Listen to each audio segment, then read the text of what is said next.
স্যামসংয়ের 433তম tech news আপনাকে অনেক অনেক শুভেচ্ছা। নিশ্চয়ই খুব ভালো রয়েছেন। আমরা আজকের ভিডিওটা রেকর্ড করছি আমাদের পুরাতন ক্যামেরায়, আগের ক্যামেরায়। আমি জানি না ভিডিও কোয়ালিটি আপনাদের কাছে কেমন লাগছে, কমেন্ট করে জানাবেন। আর শুরুতেই একদম স্পেশাল নিউজটা Realme number series 10 series upcoming, এটাই তো আসবে আপনারা জানেন। তো এই 10 সিরিজের 10 প্রো যে স্মার্টফোনটি, সেটা স্পেশাল কিছু এবারে নিয়ে আসছে। স্পেশাল বললাম এই কারণেই, কারণ ফোনটার ডিসপ্লে হবে কার্ভ। আমরা মিড রেঞ্জের মধ্যে কার্ভ ডিসপ্লে যুক্ত স্মার্টফোন অনেকেই খুঁজে থাকি। প্রায় সময়ই আমি আপনাদের থেকে রিকোয়েস্ট পাই, ভাই 30,000 টাকার মধ্যে কার্ভ কোনো ডিসপ্লের ফোন আছে কিনা। একটা সময় দু একটা আনঅফিশিয়াল পাওয়া যেত, বাট রাইট নাও কিন্তু তাও পাওয়া যায় না। তো আশা করা যায় রিয়েলমির এই যে ফোন 10 প্রো হতে পারে, এগুলো তো আসলে আমরা মোটামুটি দেখি অ্যারাউন্ড 30K এর আশেপাশেই লঞ্চ হয়, এবং বাংলাদেশে ওরকম দামে যদি অফিসিয়ালি পাওয়া যায় তাহলে তো জোস হতে পারে। যাই হোক, কার্ভ ডিসপ্লে থাকবে এবং এর যে মেইন ক্যামেরা সেটা 50 মেগাপিক্সেলের হওয়ার পসিবিলিটি আছে, সাথে ওআইএস থাকবে। তার মানে কি হলো, আমরা কার্ভ ডিসপ্লেটাও একটু কম দামের মধ্যে পেয়ে যাচ্ছি, আবার ওআইএস এই ফিচারটাও পেয়ে যাচ্ছি এখন কম দামের মধ্যেই। তবে আমার যা মনে হয়, এই ফোনটাতে চাইলে রিয়েলমি 200 মেগাপিক্সেলে দিতে পারতো, কারণ এই ফোনটার যে প্রসেসর তা ডাইমেনসিটি 1080, অর্থাৎ ডাইমেনসিটির মানে মিডিয়াটেকের নতুন যে এসওসি, যেটাতে 200 মেগাপিক্সেলের সাপোর্ট নেয়, তো ওটা দিয়েই আসবে।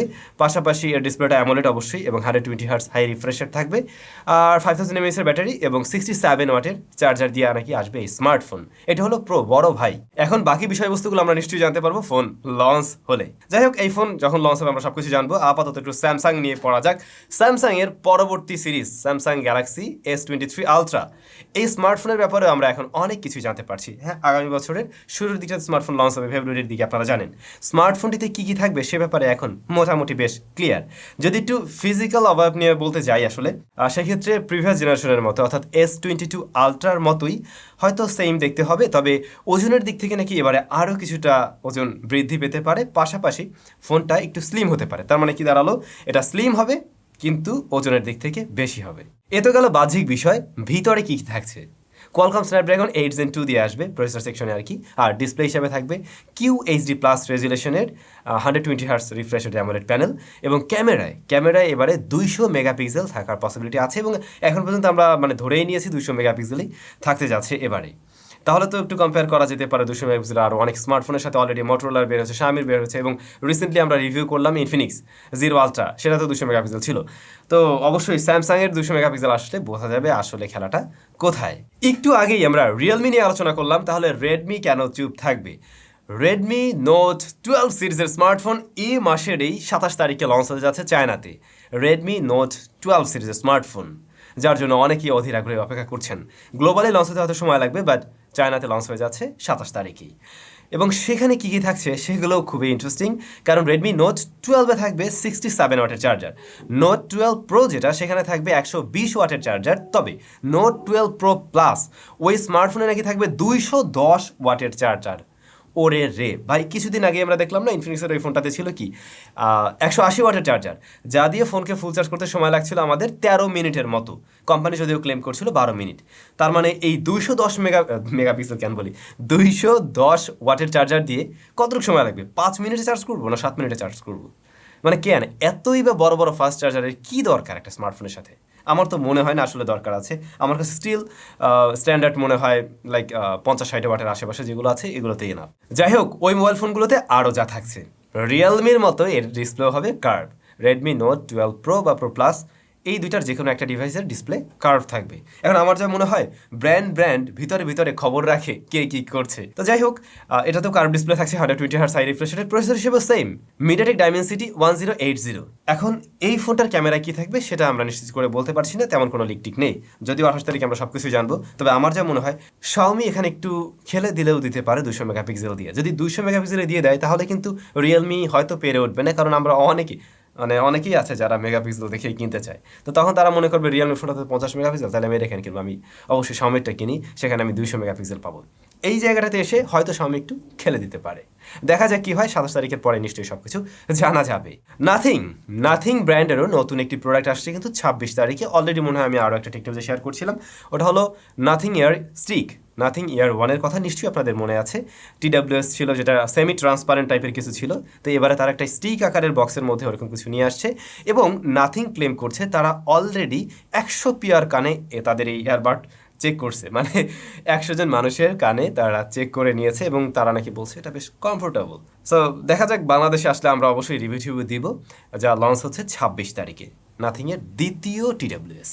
বাংলাদেশ মোটরোলাতে দেখলাম বিশেষ স্পেশাল অফার চলছে এই মুহূর্তে। তাদের মেবি 2টা ডিভাইস বা আরও বেশ কিছু ডিভাইসও হয়তো। তো 2টা ডিভাইসের মধ্যে আমি যা দেখলাম, মোটো Z31 এবং মোটো E40, এগুলো কিনলে আপনারা নিশ্চিত 1000 টাকা ডিসকাউন্ট পেয়ে যাবেন, সর্বোচ্চ 10,000 পর্যন্ত ডিসকাউন্ট পাওয়া যেতে পারে। তো যদি কেউ মোটরোলার ফোন কিনতে আগ্রহী হন, এই অফার মানে চেক করে দেখতে পারেন, সেই ক্ষেত্রে হয়তো কিঞ্চিত কমে কিনতে পারবেন। দেখুন প্রযুক্তি কোথায় চলে গেছে। আমরা এই যে স্মার্ট ওয়াচ এখন ব্যবহার করি, যেগুলোতে কিন্তু অনেক দরকারি সেন্সরসও রয়েছে। আমরা যখন রিভিউ করি তখন বলে যে এর সেন্সরের অ্যাকুরেসি এমন, এটা ভালো।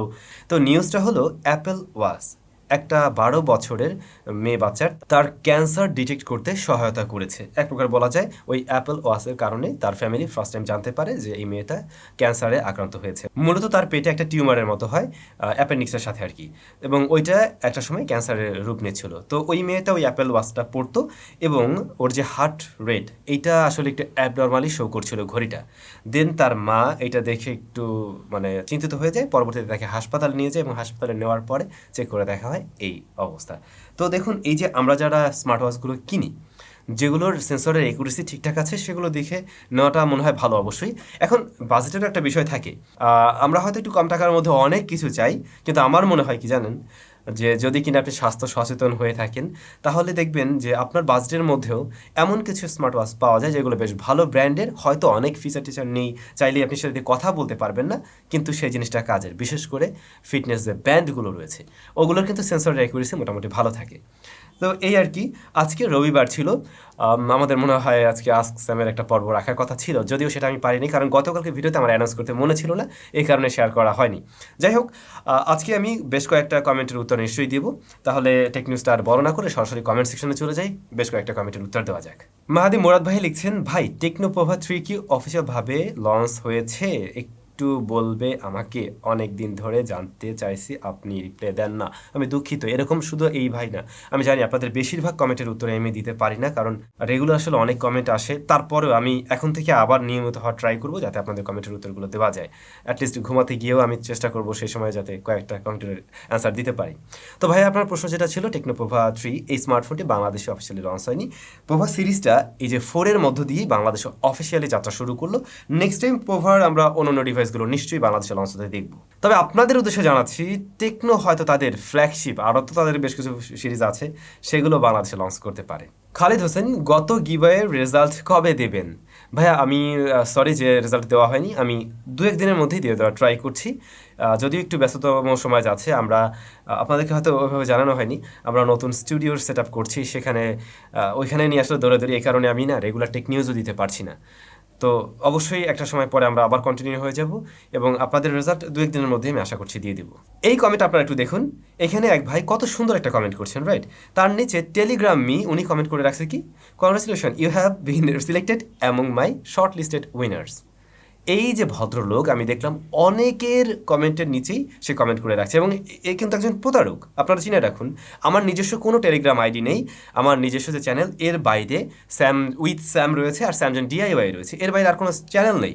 ইভেন স্যামজন শর্টস নামে একটা চ্যানেল আমি দেখছি, যিনি পরিচালনা করছেন তিনি আমাদের ভিডিও দেখেন নিশ্চয়ই, তাকে আমি অবশ্যই বলবো ইন ফিউচারে আর কোনো ভিডিও আমার থেকে চুরি করে নিয়ে আপনি ওখানে আপলোড করবেন না, নাম পাল্টান খুব শীঘ্রই এবং নিজে ভিডিও তৈরি করুন। অন্যের ভিডিও চুরি করে নিয়ে কেন আপনি দিচ্ছেন, এবং এটা যদি আপনি কন্টিনিউ করতে থাকেন, আমি আপনার বিরুদ্ধে আইসিটিতে কিন্তু মামলা ঠুকিয়ে দেবো, এবং একই সাথে এই যে টেলিগ্রাম যারা প্রতারক রয়েছেন তাদের বিরুদ্ধে আমি সেম কাজটা করবো, এবং সেটা করা খুব সহজ, আপনারা জানেন, একদম 7 বছরের জন্য ঢুকে যাবেন জাস্ট ভিতরে। So be careful. আর আপনারা যারা আমাদের ভিডিওগুলো দেখেন, আপনাদের কমেন্টের নিচে এই যে অভদ্রগুলো যারা কমেন্ট করে, তাদের থেকে দূরে থাকুন, এগুলো একদম প্রতারক। আমরা যদি আপনাকে উইনার করে থাকি, আমরা নিজেরাই আপনার সাথে খুব ভালো করে যোগাযোগ করে অফিসিয়ালি কন্ট্যাক্ট করা হবে, এরকম লুকোচুরি করার কিছু নেই, বি কেয়ারফুল। ইমন আহমেদ ভাই লিখছেন, ভাইয়া মাউস দিয়ে মোবাইল চালালে মোবাইলে কিছু হবে? একটু বলো না প্লিজ। নো ব্রাদার, কোনো সমস্যা নেই, আপনি মাউস দিয়ে চালাতে পারেন, সেই ক্ষেত্রে কোনো সমস্যা নেই। হিন্দি সংস, ভাই সাব্বির তো টিটিপিতে কাজ করতে, এখন আপনার সাথে কেন? সাব্বির এখন আমাদের সাথে এখানেও কাজ করছে, এই কারণেই সাব্বির আছে, আর আপনারাও নিশ্চয়ই অনেক অনেক ভিডিওতে দেখেন। তাহলে ভাই ব্রাদার, আজকের টেক নিউজ এবং কমেন্টের উত্তর এটুকু থাকুক। সবাই ভালো থাকবেন, সুস্থ থাকবেন। নিশ্চয়ই আপনাদের সাথে দেখা হয়ে যাবে স্যামজনের আরও একটি ব্র্যান্ড নিউ ভিডিওতে। লিটল রিমাইন্ডার, আমাদের চ্যানেলে আজকে আরও একটি ভিডিও আপলোড করা হয়েছে 5G নিয়ে। আমরা গ্রামীণ ফোনে 5G টেস্ট করছিলাম। যদি এই ভিডিওটা কেউ দেখতে চান অবশ্যই দেখে নেবেন। 5G বিষয়টা আসলে অনেক বড়, তো তারপরেও ওই ভিডিওতে ছোটো করে বোঝানো হয়েছে। ডেসক্রিপশনে লিঙ্কটা থাকলেও দেখে নেবেন।